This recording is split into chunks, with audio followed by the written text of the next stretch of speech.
Direct selling industry का future क्या है, इस बिजनेस की सच्चाई क्या है, लोग इस बिजनेस के बारे में बताने से क्यों कतराते हैं, लोग इस बिजनेस में काम करना क्यों नहीं चाहते हैं, क्यों डायरेक्ट सेलिंग बिजनेस में इतनी नेगेटिविटी है, क्या है इसकी वजह। डायरेक्ट सेलिंग बिजनेस आने वाले वक्त का सबसे बड़ा बिजनेस है। क्यों?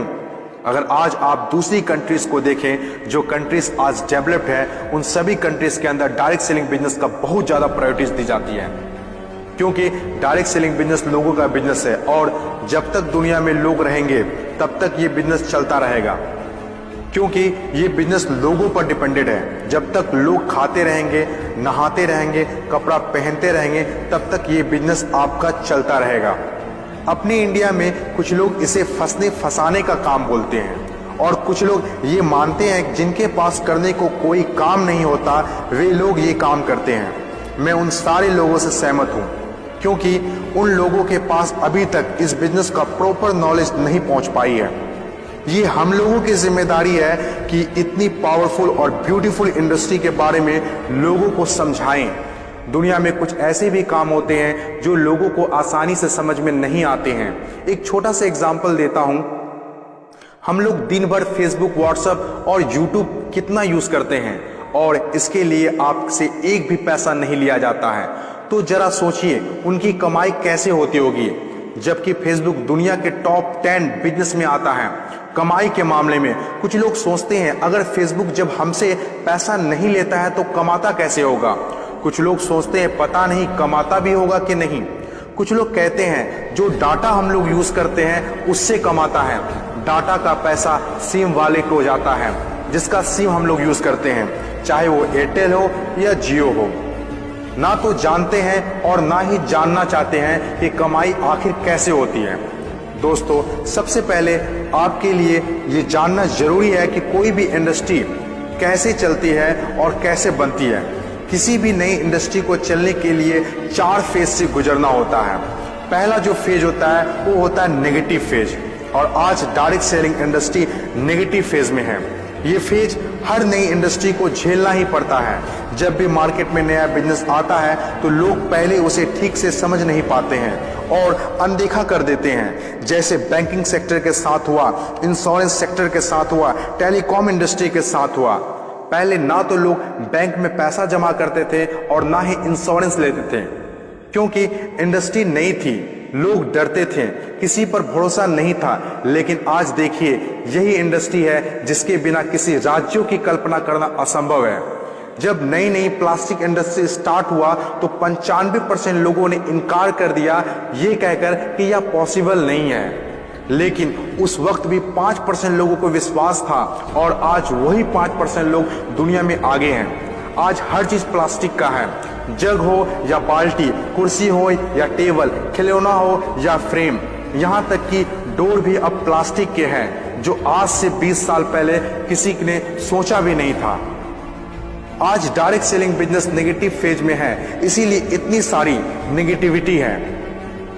और जब ये पॉजिटिव फेज की तरफ बढ़ता जा रहा है, नेगेटिव फेज में होने के बावजूद भी इस इंडस्ट्री ने कई लोगों की जिंदगियां बदल दी। दूसरा जो किसी भी इंडस्ट्री को फेस करना होता है वो दूसरा फेज होता है पॉजिटिव फेज। ये वो टाइम होता है जब लोगों का इंडस्ट्री के ऊपर ट्रस्ट बढ़ने लगता है, क्योंकि वे आसपास में रिजल्ट देख रहे होते हैं। और जो लोग उस वक्त डायरेक्ट सेलिंग बिजनेस में दिलचस्पी नहीं दिखा रहे होते हैं, अनदेखा कर रहे होते हैं, वे रिजल्ट देखने के बाद दिलचस्पी लेने लगते हैं और आपका काफिला और बढ़ने लगता है, रिजल्ट और बढ़ने लगता है, दिलचस्पी और भी लोगों में बढ़ने लगती है। जैसे बैंकिंग इंडस्ट्री और इंश्योरेंस इंडस्ट्री के साथ हुआ था। बैंकिंग इंडस्ट्री का वैल्यू तब पता चला होगा लोगों को जब किसी का पैसा घर में सुरक्षित नहीं रहा होगा। इंश्योरेंस के वैल्यू तब लोगों को पता चला होगा जब किसी के एक्सीडेंट होने के बाद उसके घर वाले को पैसा मिला होगा। तीसरी जो किसी भी इंडस्ट्री का फेज होता है वो होता है ग्रोथ फेज। जब एक बार लोगों को इंडस्ट्री पर भरोसा होने लगता है तो उनकी ग्रोथ बहुत तेजी से होने लगती है, क्योंकि ऐसे फेज में लोगों को ज्यादा समझाने की जरूरत नहीं होती है। और जब तक कोई कंपनी ग्रोथ फेज में नहीं आती है तब तक लोग उसके साथ जुड़ना पसंद नहीं करते हैं और जैसे कंपनी ग्रोथ फेज में एंटर करती है तो लोग उसके साथ ऑटोमेटिक जुड़ना और काम करना स्टार्ट कर देते हैं। चौथी और आखिरी फेज, हर इंडस्ट्री को इससे गुजरना ही होता है, कंपटीशन फेज। हर एक इंडस्ट्री के अंदर एक वक्त ऐसा आता है जब कंपटीशन बढ़ने लगता है। इंडस्ट्री और कंपनीज की ग्रोथ को देखकर ज्यादातर लोग कंपनी के साथ जुड़ना और काम करना शुरू कर देते हैं। ज्यादातर लोग ज्यादा प्रॉफिट के चक्कर में कंपटीशन होने लगता है, फिर चाहे कोई सेक्टर हो, बैंकिंग सेक्टर हो, टेलीकॉम सेक्टर हो या ऑनलाइन शॉपिंग हो। आज के टाइम पर हर सेक्टर में हाई लेवल कंपटीशन है। ये टाइम हम सब के लिए बेस्ट टाइम है, इस इंडस्ट्री को जानने के लिए, समझने के लिए और इसे करने के लिए। According to FICCI, direct selling industry का मार्केट साइज 6000 करोड़ आंका गया है।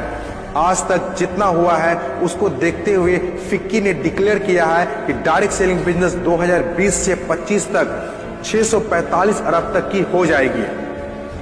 आपको इस बात को जानना बहुत जरूरी है कि अमेरिका, ऑस्ट्रेलिया, चीन, जापान, कोरिया और सिंगापुर जैसे बहुत बड़ी बड़ी डेवलप्ड कंट्रीज ने डायरेक्ट सेलिंग बिजनेस को बहुत हद तक अपना लिया है और वहाँ के सिटीजन भी बहुत जागरूक हैं। बदलाव के बिना तरक्की नहीं की जा सकती है और जो लोग अपने सोचने का तरीका नहीं बदल पाते हैं वे लोग अपनी जिंदगी में कुछ भी नहीं बदल पाते हैं।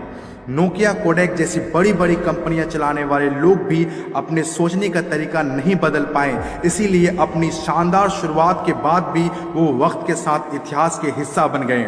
इन तमाम बातों से मैं एक बात बताना चाहता हूँ, बदलाव ही प्रकृति का नियम है। बदलना तो तय है, जो वक्त से पहले बदल गया उनकी जिंदगी बदल गई और जिसे वक्त ने बदल दिया उनकी भी जिंदगी बदल गई। फर्क साफ है, अगर वक्त के साथ बदल गए तो ठीक, वरना वक्त ने बदला तो बहुत तकलीफ होगी।